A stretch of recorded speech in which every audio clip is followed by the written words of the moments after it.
throughout my life, basically, I have always felt different. But I didn't realise I had a learning disability till I started doing the Oliver McGowan training. There's a real opportunity here, especially when we're trained up, to help other people. So when I started this training, I actually learned a lot about myself. It answered a lot of questions about who I was, really, and about why I'd had certain struggles in my life. You're kind of going on a journey with each person that you do a Oliver McGowan session with. I don't think there's any knowledge, like first-hand knowledge, when it comes to this kind of thing. They said that it was really good. They've never had training like this before. This journey that you're going to embark on is basically it's a life-changing one. I think a big part of the training is actually opening that discussion with us about having learned disability or autism. Small things can mean the world to other people. You know, you've got that tiny change, but that might be the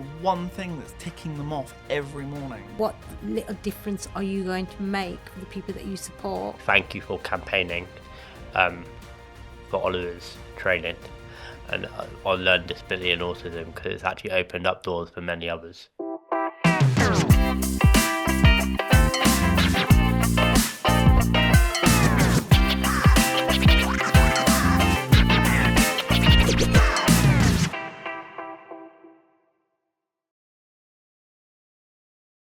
Today on the Social Care Chronicles, I'm joined today by Subia, who is our senior trainer at Rehability UK.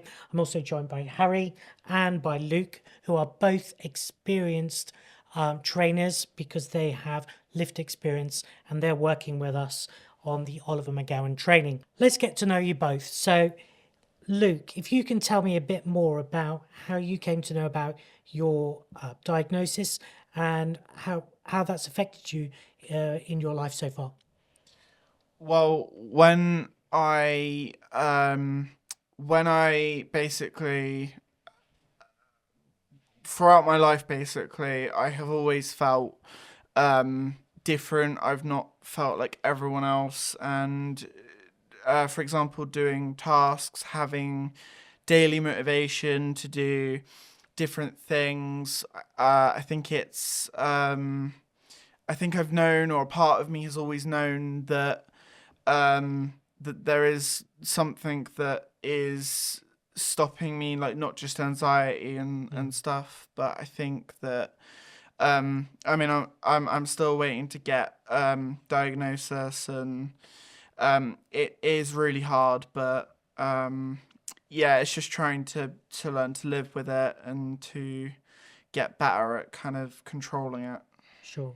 So would you say you're more on the autism side of the Oliver McGowan training or the learning disability side of Oliver McGowan training? I would say that I'm more on the autism side, because a lot of the behaviours and things that I do and things that say kind of veer towards that direction of autism and the kind of not side effects, but the kind of challenges that go along with it. Sure.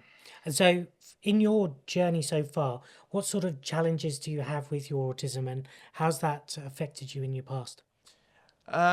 Well, like kind of when I'm for example shopping, or whenever I like want to talk to people and give them eye contact and stuff, I find it hard to do like a daily shop, because I feel like there's a mental timer that gets like placed in my head when I walk through the shop. Right. And then I feel like I have to go around and get as many items as I can before whatever time my brain has decided to set itself to basically get to the checkouts and get out of there. And it can be really hard if sometimes, because my head can be thinking about other things, and then the daily shop just won't get done because the time's run up and then all my motivation goes. Gotcha. So you found that in your life it's quite sometimes difficult to do daily tasks.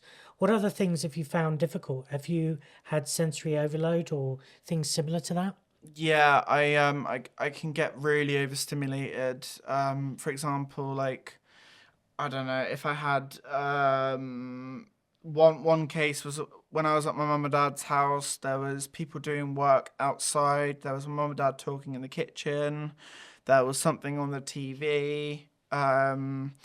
There was so many sounds going on, especially our cat Lightning that was meowing, Yeah, and I completely and utterly like shut down because I couldn't zone into all of those noises and sure.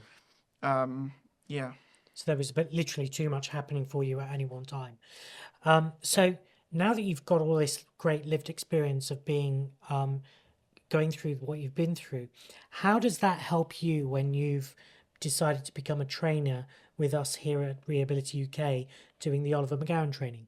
Well, when I started to do this training for Oliver McGowan and becoming a co-trainer, it was nice when we went up to Staffordshire because me and Harry had a very good understanding of a lot of the things that were made a bit more clearer when we started going through the PowerPoints and what everyone was talking about, and I think it's helped us because we can help others as well, Sure. and we can kind of help them to understand, and so they're like not as confused, and you're kind of going on the journey with each person that you do a Oliver McGowan session with.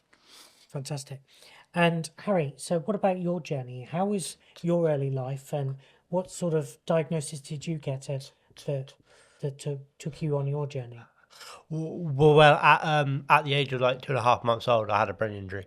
Right. So I got diagnosed with an acquired brain injury, which led to a learning disability and Tourette's and visual impairment. But I didn't realise I had a learning disability till I started doing the Oliver McGowan training, Oh, wow. because it just wasn't spoken about in my family, Right. because my family were tried to treat me as a quote so-called normal Gotcha. person, Yeah. which was made it really easier. So when I started this training, I actually learned a lot about myself as much as I was learning about learning disability. Wow. And so when you were learning about your learning disability and coming onto this training, what really struck you as you were going through the learning about the training? It answered a lot of questions about who I was really, and about I'd had certain struggles in my life, and a lot of discrimination around my Tourette's and stuff, and about how I dealt with that made a lot of sense. So Subia, when you met Luke and Harry and you brought them on board for the Oliver McGowan training at the beginning, what really struck you about them and their journeys for the Oliver McGowan training that you can deliver? I think all four of them are very different to each other. And when I met Luke and Harry, I went to Windsor. I always get Windsor Drive and Windsor Lodge confused. Yeah. So I went there to meet them before the Sure. training. And obviously the recommendation, I was at the ROMs and RAMs meeting asking the managers if they could recommend someone. And you are very different to the other two, and their experiences and living with learning disability and autism as well. It's just completely different, and their delivery is different as well. They bring so much different experience to the other two as well. Yeah. Yeah. So they're all unique, individual to their own as well. And it's good getting feedback from the staff, and I like today's session. I did the Oliver McGowan training, and it was nice because all four of them were together. So it was nice because it was different, so that all the staff could, get their experiences in. And they said that at the end they did say you wasn't there because they'd left. They said that it was really good. They've never had training like this before. Right. Yeah. So having four people this Yeah. time, and not because we've got two, Rachel yeah. Dan as well. Yeah. We've got Robert. Robert, Yeah. who's also helping us with delivery with Oliver McGowan. that diverse experience must really be making a big difference. Yeah, it is. I think as we're growing, as rehability is growing, I am struggling now, and I know that I think now I'm going to have to try and get more experts to deliver the co-deliver, because Luke and Harry, they have been taken on to do all of Devon and Dorset. Wow. So they can't, obviously, It's a big Devon's, area. It's a yeah, big area, isn't it it? is. Devon's our biggest area in Yeah. rehability. And so, and doing Devon and Dorset, that, it's not ideal for them, because I have to be thinking about their well-being as well, traveling.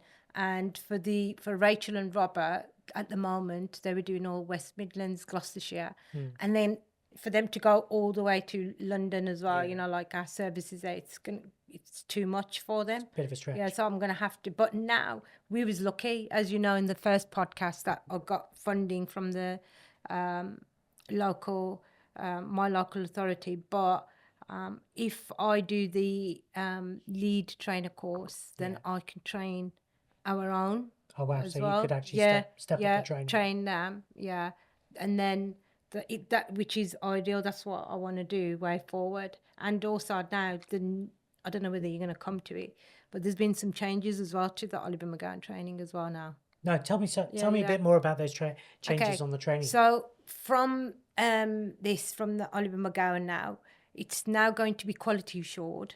Right. Yeah. So I'm going through the application process for that, meaning it wasn't quality assured before, because they were waiting for the new code to be published, which got published in September the 6th. Since that's come about now, CQC, the way they were even waiting for the code as well. So the way they inspect is going to be a bit different. They're going to focus a lot more on staff and what reasonable adjustments, what are they taking away from the training, and how they're meeting their goals, their aspirations, and what little difference that they've made to the people that they support. And they sort of, so I can bring all that, which I'm bringing in. I mean, we've been doing this now since October. Right. Yeah, that was when last year, October.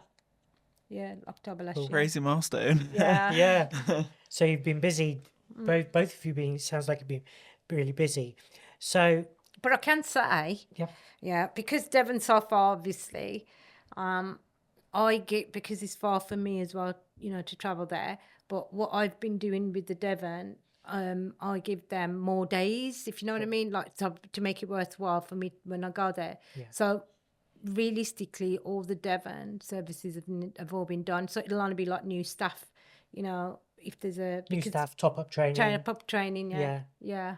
Brilliant. So, Luke, for example, when you first heard about the story of Oliver McGowan and the reasons why the training came about, what went through your mind when you heard about Oliver's story?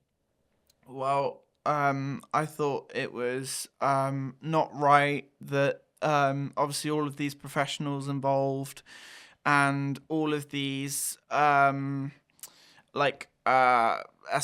and stuff, I think that they unfortunately didn't take into consideration what was right for Oliver, and lots of other people putting in what they thought was best. But I think it's just a massive shame that it had to get to that point where, unfortunately, they ended up losing Oliver because it was, they just decided to keep feeding him that medication, which ultimately ended quite badly. So, Harry, when you heard about Oliver's story, what struck you about it? I thought it was incredibly sad that he wasn't listened to from the beginning, because if he was listened to, if him and Oliver and his parents were listened to by the NHS and not given that medication, he could still be here today. Yeah. And that's incredibly sad. Sure. But on a positive side, we're now talking about that.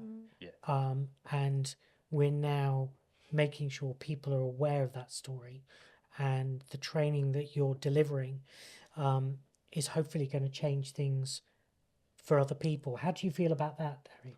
I feel it's a very positive step in the right direction. I feel that even though it's sad that we lost him, I feel that it's a good lesson to learn. And doing this Oliver McGowan training as a co-trainer, I feel that I can help other people learn from my experience and hopefully make them prevent the same mistakes being made again. Fantastic. When you first heard about the Oliver McGowan training, Subia, and you had to start working out how to deliver it, and obviously a lot must have gone through your mind when you were told that you need to get people with lived experience on board. What were your initial worries about that? How did that go? How did you get over it? I think there was a barrier because I don't know. I found the barriers within our services because they didn't know whether the people would, whether they have to get consent and knowing about that, whether to travel as well. Sure. And think that they were thinking that they're going to be traveling to all the different services and whether it's ideal. And don't forget, a person who's autistic, theirs is, like with the traveling, obviously it's structure for you as well. So you traveling down, coming here, you already knew that you was coming down, so we had to let him know in advance with the date. Yeah. And I did face that barrier at the meeting because it took ages. It took such a long time for the services to come back and nominate people that they support, because obviously I don't know who, I don't work in the services. Sure. So I couldn't really say that, oh, this person's ideal, because I don't know. I won't know till, they nominate someone. But one good thing from this training, doing it now, it's been over a year, just over a year, isn't it? Yeah, that is because I know that I have to get more experts on to co-deliver with me. Rachel's somebody from one of our services in Leicester has said to Rachel that she wants to become an expert as well. Wow. Yeah. So Rachel's acting as a little recruitment agent for you to get new people who will come along and do the training as well. I think maybe what's struck me was when we interviewed Rachel, how much life had changed for her in a positive way by doing the training. So Luke, when you were doing the training, and you've been doing the training for a little while, how's that changed how you feel about yourself and what's going on in your life? Basically, going out and doing it, it gives you then experience. It's nice talking to new people, and it's nice teaching them kind of like how our lives are with, like I say, autism or learning difficulties. And it's nice sometimes to hear, like I say, from other people's side, because you've got our side and then you've got how I guess we're viewed on the outside as people kind of like viewing in on how we deal with things, because like I say, everyone deals with things differently, and it's good to see that as a viewpoint. Yeah. And what about you, Harry? How do you feel now that you're in the flow of doing more training? I feel a lot more confident in my own abilities. Right. For example, talking in front of people, I never used to like doing that, but now I can openly speak in front of people, groups of people, about my learning disability. I also feel like I've learned a lot about myself at the same time. So it's really lifted your confidence. Yeah, it's lifted my confidence a lot. Brilliant. Yeah, I remember when me and Harry did the first session, he was absolutely bricking it, and I was trying to reassure him. I was generally. There was mahoosive, and it was crazy because there was so many of our rehabilitation staff and so many people in that massive venue, and it was our first one, and it really put us in the deep end. I think I would be understating if I said I was terrified. I think I was absolutely petrified. But you know what? He absolutely smashed it, and it shows, because like I say, he got nominated and he got his award, and he got to come up to Birmingham, and he's just done an absolutely amazing job, and I think a lot of people are quite proud of him, myself included, because he really has struggled with all this, but he's also progressed really far, and I think that's really commendable. Okay, and tell them what you said when you first met me. He said, he said, what was it that you didn't think that I'm going to be a good What was it? He was Yeah. worried. I think he was worried that you were going to be shy. Yeah. I was worried that Subia wasn't gonna like communicate a lot. I thought Yeah. me and Harry were kind of gonna have to find our own way Yeah. and slightly kind of just get to know her a little bit. I thought it was gonna take a longer time, Sure. but we already have like a lot of banter anyway because Right. from the get-go, I just started noticing and pointing out things that were quite funny. Like when we did our first session, she tried to put a wire to connect into the screen, but she thought she was putting it into an aux hole, but it wasn't. It was an actual screw. Okay. And I pointed this out, and I'm not very good with tech. So technical Yeah. difficulties aside, they're quite quick to point out your mistakes. Yeah. So and it was even more of a nightmare when my brother, when we went and did it in Bideford, what his reaction, and I think Subia was full on stretch that day because she was just saying different things in the session, and Subia's head was just baffled at what my brother was coming out with, and yeah, my brother enjoyed that session quite a lot. We still talk about it, and there's different things that he outweighs about it. And His brother works for Rehability. yeah, my One of brother us, actually works in your Ufacum one, and yeah. Nice.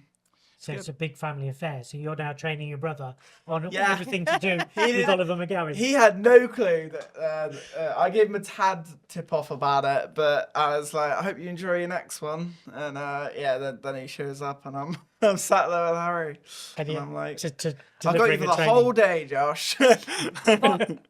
One good thing about the Devon one, because of the location of where it is, they have to use a venue, and Sure.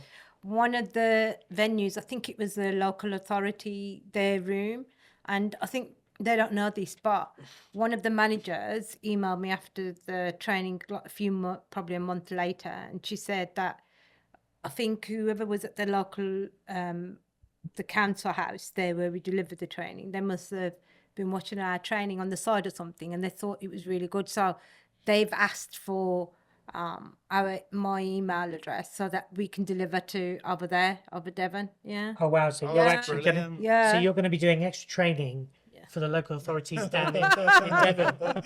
Not I know. a bit more work for you there. She doesn't want that much travel. I know. No, but it's good because it's opened up. Do you know what I mean? Doors are opening. It does, yeah. Because at the moment there's still, because I'm on the NHS future NHS, it's called, their portal. I get to see everything, and now obviously because before the code wasn't about, and now that it got published, they know that it's official and CQC can come anytime and say we're already ahead, with our training, and so they are like a lot of them are struggling, I think, to find experts, and obviously they want to make sure CQC that we're thinking about their well-being. Sure. You know what I mean, and that we're there for them as well, not just Sure. So thinking about your well-being before you started the training, what sort of preparation and support did you go through to start before you did the training? If I'm honest, I didn't get much because to do the training, you mean? Yeah. So I came home from a day out back in last October, and about 5 o'clock in the evening, and said, "Do you fancy going to Birmingham tonight? Do you fancy going to Stafford tonight to do some training tomorrow morning?" And I said yes. Wow. I didn't really understand what it was or anything. Sure. If I'm totally honest. Yeah. And yeah, the next day I obviously turned up at the training with a member of staff, and we did the learning disability session. Yeah. And then I realised, oh, I have a learning disability. Okay. Answered a lot of questions. Sure. Also opened a lot of questions too. Sure, I can imagine. And obviously, you, as part of the training, you had to do quite a bit of learning as well. Yeah. Yeah. Definitely. And so, what about you, Luke? When you were initially brought forward for the training, what sort of preparation and support did you go through to when you were learning about doing the training? I don't know. When I heard about the training, like I say, because Andy kind of did a he I thought I'd probably get nominated for it. Mm. And he just came a mysterious couple of days later, and I already knew before Andy sat down at the table. I was like, I think I know what he's gonna ask. Yeah.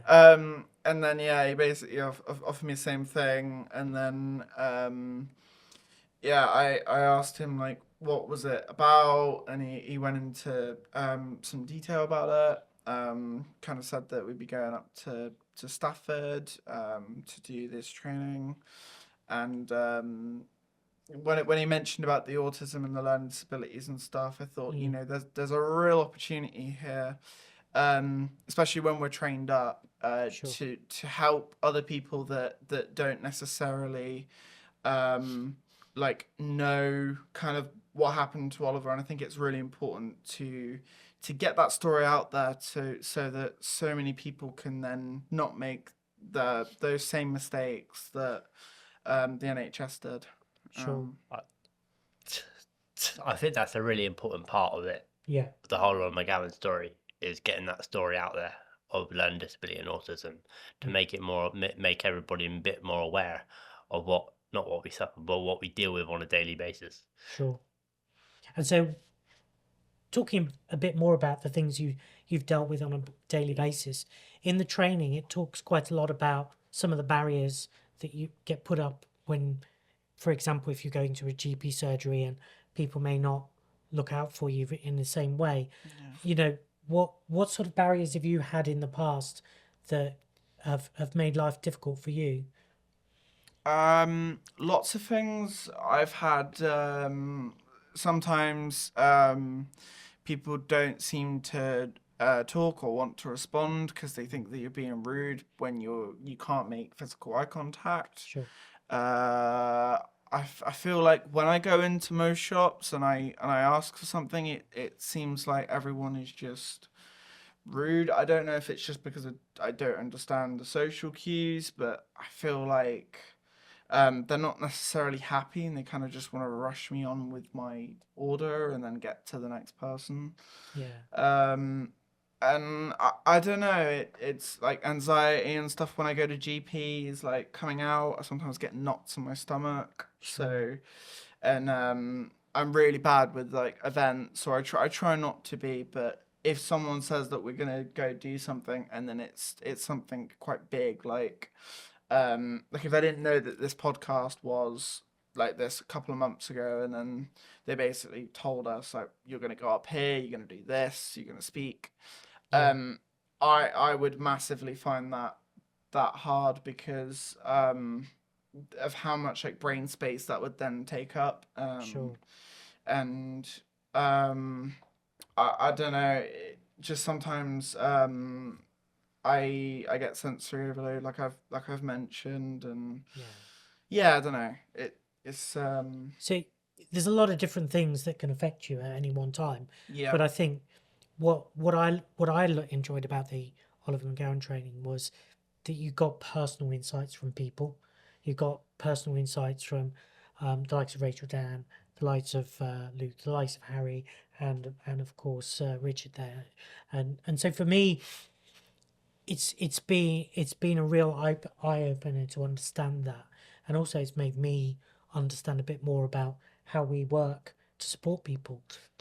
I don't think there's any knowledge, like first-hand knowledge, when it comes to this kind of thing, like learning disability and autism, because if you could do all the reading you want on Sure. the internet and stuff, but unless you actually talk to somebody that's lived that experience, you don't know what their point of view is and how they're dealing with it. Yeah. And people might also have like biases against people, which obviously they shouldn't have, but some people might view it as like we make excuses for like because we can't get jobs because you know we're on benefits, and I just think that people if they actually understood like our stories and stuff, I don't think they would be so judgmental, because if we could swap, you know, if we could swap their lives or a more comfortable life than they've apparently said that they've got, you know, we would, because these are challenging things that Sure. it's hard because you don't get the option to swap, but it's even harder getting to learn how to do all these things and knowing that it kind of affects you every day. Sure. So when you start sharing more with the people in the sessions, what do people tell you after they've learned about learning disabilities or autism? I think a lot of I remember the first time we did it in Dawlish. Obviously that was the time I was absolutely bricking it. Yeah. But afterwards, everybody said I did really well and stuff. But on the second day, somebody actually came. Well, a member of staff from one of the Dawlish and Torquay services came over to me and shook my hand and says, "Well done. I've actually learnt a lot today," and that made me feel like really proud that I've actually kind of made a difference. Sure. And what about you? Have you seen a big sort of change in the way people react once you've talked them through things? I think people are reacting a bit better. I think it's interesting to see some of the reactions. I would still say something that needs to be a little bit better is like maybe some of the way that they respond sometimes I think isn't the best, and I'm hoping that they all the ones that we've kind of helped with, I hope that they understand that like obviously it's good to get someone else's opinion, but it's also good not to negatively balance it so that it's because it might also put us off of our session, and then we might not like work best towards the end of the session.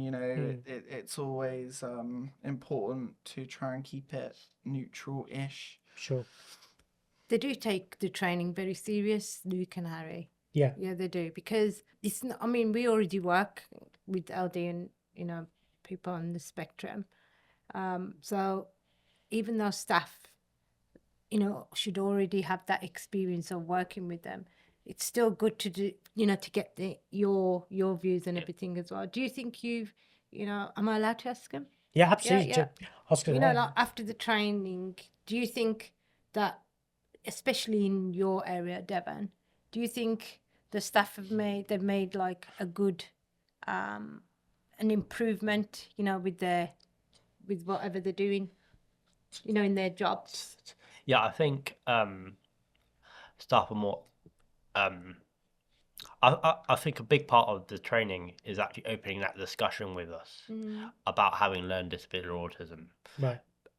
Because before the training, before I delivered this training, or before I even I didn't really speak about my learning disability. It was on my care plan and everything, but I didn't really know it was there. But now I actually openly talk about it to staff, and staff talk to me about it and about how they can support me in different ways. So I think that's really positive. Yeah. So by doing the training, you're now opening up, and they're opening up to you as well. Yeah. And that's got to be a good thing. And Subia, in terms of working with these two gentlemen to deliver the training, what's changed about the way you view learning disabilities and autism by going through the training with them? Well, there's been some really good changes, especially as well in Devon, even though I'm not from Devon, but I know that the NHS have made quite a bit reasonable adjustments. So, I mean, because Devon's quite rural. Sure. There now, when they've got hospital appointments or dentist appointments, they will go to the car park. Yeah, because they know they'll come to the car park and make them feel comfortable. And then go inside with them to their appointment. That's like they're ahead of here, I think, than us, like cities and everything. Yeah. So they're making a really big difference, so I think, over there. So they're already starting to change practice in hospital settings and primary care settings. And obviously these guys are now helping the support staff make positive changes for them as well. Sorry. Go on. I think the part about this that isn't the greatest is that sometimes, like when you mention your trigger words and stuff, I've had a couple of instances, and I don't know why this for some reason happens, but it's almost like people like don't take into consideration how powerful a trigger word might be, Sure. and they might just like come out with it. And I've had, it's about 2 or 3ish times now when and it's really sucked for me, but it's been a case where it's been going really great, and then for example someone asks a question in the audience, or sometimes someone might say something, and then the trigger word pops out, and then sometimes it can just be really, really off-putting, because then I don't feel like I can then do the session properly, because I feel like it you know, it's meant to be mutual respect, because you know we're co-training you, and we're like helping you with the Oliver McGowan training, Yeah. and so like we also deserve respect, because if there's stuff that we don't want to talk about, or there's stuff like boundaries, for example, I feel like our audience, or the people that we're supporting in it, I feel like they should also have the same like working knowledge. Like I feel like some of our staff members, for example, I don't know why, but for some reason, some of the knowledge that we've done in Oliver McGowan, I don't think it's quite gone in for some of them. So I think it's pretty important that that I guess people just pay more attention, and like they don't try and like coast through it, if that makes sense. Yeah. Luke's very honest, by the way. That's fine. Yeah, very honest. I prefer it that way, Yeah. because Yeah. at least then we get to learn. It's just, you know, it's the raw truth. Yeah. It's Yeah. not...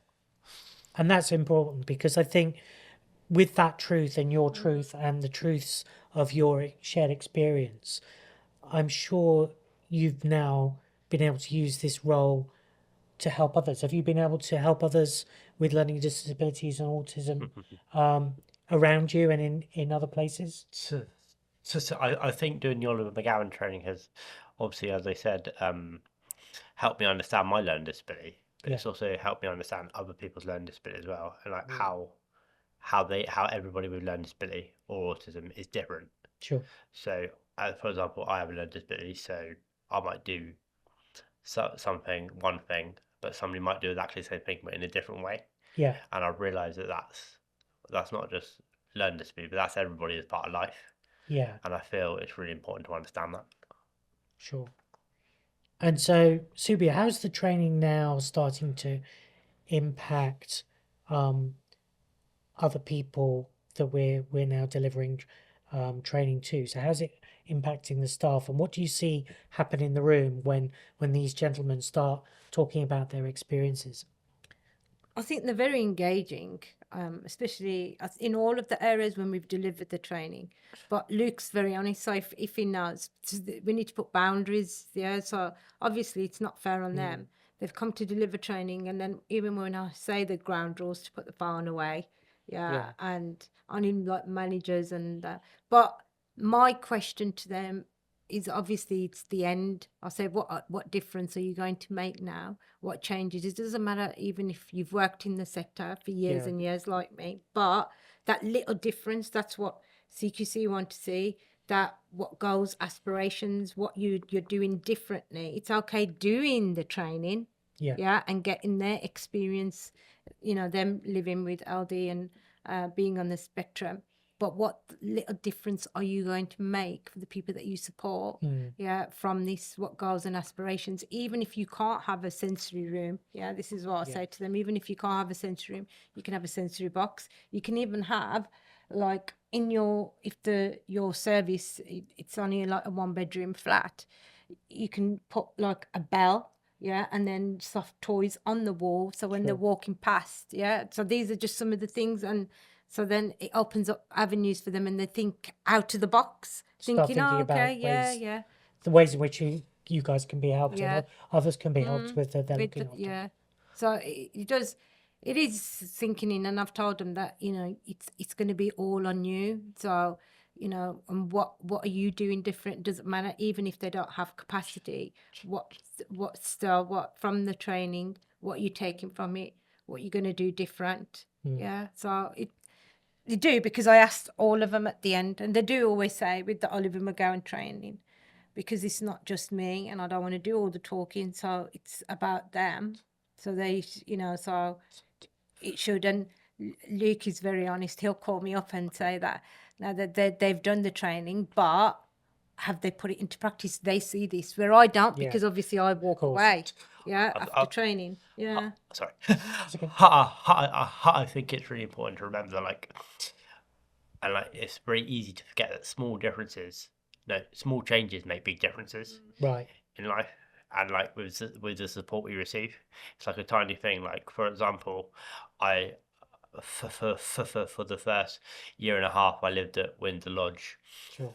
and so there was a sign from hanging over one of the walls, and with my visual impairment I kept walking into it. Right. So they moved it the other side so I could see it. It's like, it might sound silly, but it's a little change, but save your headache, doesn't it? Absolutely. Yeah. I don't think it's small, because small things can mean the world to other people. Yeah. Yeah. You've got that tiny change, but that might be the one thing that's ticking them off every morning. Gotcha. It might be the one thing that just they really wish they could change, and they don't voice it because they think, oh well, they probably won't change it for me. But the difference is that they probably will be able to, because things like that are doable. Yeah, Sure. it's like like today, I had to tell the staff that because of whichever area you're at, you need to be finding out what are the resources and everything's available for the people that you support. So, for example, they have an autism hour and a learning disability hour, which none of them knew. Right. So and I said that. So if you find out, because obviously it's too much sensory overload, having that hour where they dim the lights, dim the music, turn the music down. So it's autism friendly for Yeah. them as well. So they are starting to do that in supermarkets as well. So it'll help them. Yeah, it's quite good in our local supermarket in Exmouth, because I read something the other day that so they actually have a sensory box, a sensory bag for people with neurodiversity going Yeah. in. So if you go in and they give you an hour, obviously, as you said, but they give you that special hour. But even if you go in with it not in that hour, you can ask for that sensory toys and stuff to help you go around the shop, and I Yeah. think that's really positive. Yeah, and the hospitals as well now, because of the Oliver McGowan, this is Yeah. everywhere that they have Sure. to make it a requirement now. They've got sensory toys that they've put in, Yeah. even for the adults, just like what Rachel has and that. Yeah. Yeah, so they've started to have that. They've got sensory chairs as well. So Right. they are investing and bringing that in and knowing that that's their reasonable adjustment, isn't it? So Sure. to help our, like the learning disabilities and autism. I think what struck me just talking about this now is things have moved on, even just in the 6 months that you've been doing the training, and since I've done the training sort of 3 or 4 months ago, things are changing all the time, and things are changing in a positive way for people who live with autism or live with learning disabilities or have challenges in their lives. If Luke, for example, if you could say one thing to someone who was thinking about becoming a trainer like you, what would you say to them?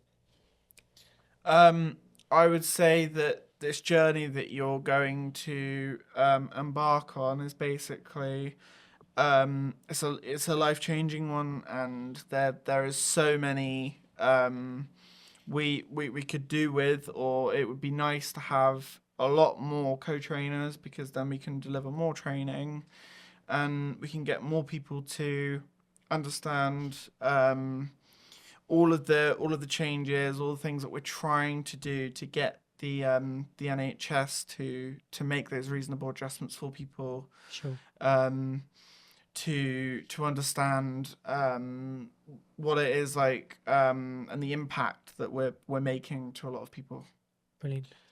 And what about you, Harry? If you could say something to someone who's thinking about becoming a trainer, what would you tell them? I'd say go for it, because as far as I'm aware, it can only make a positive difference. So far, I've seen lots of changes, not just within my support or rehabilitation, but also in the public area. Sure. And stuff. I think the more learning disability and autism is spoken about generally in society, I think that's going to be positive for everybody. Sure. To be honest. And Subia, what would you say to audiences who are watching this now, support workers, our managers, people working in social care, about the importance of the Oliver McGowan training and how it connects to him everyday practice? What would you say to people about the Oliver McGowan training?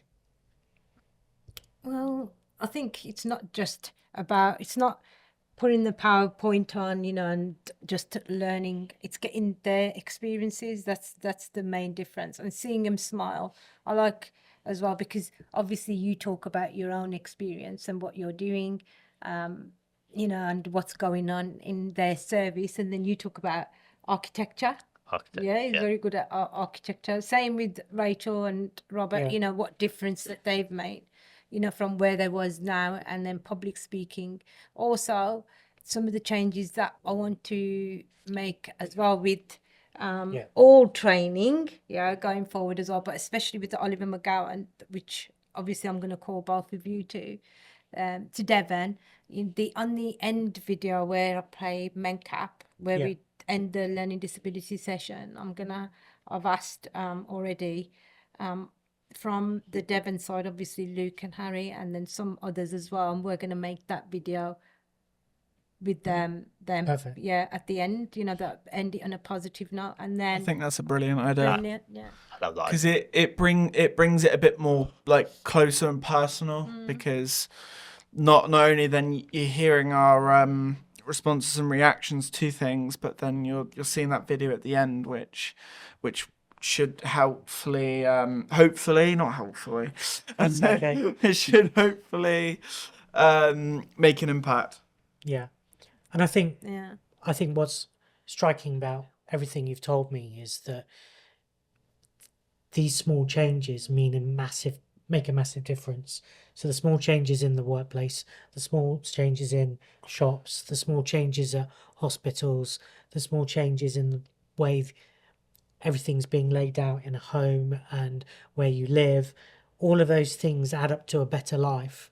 And I think that for me is a massive win, because all of those small changes are actually quite a lot of change in one great big hit. And then even after training, when I ask what difference they're going to make, they always ask as well that have you got any further reading that we can do as well, further research, which so I'll give them links for that as well.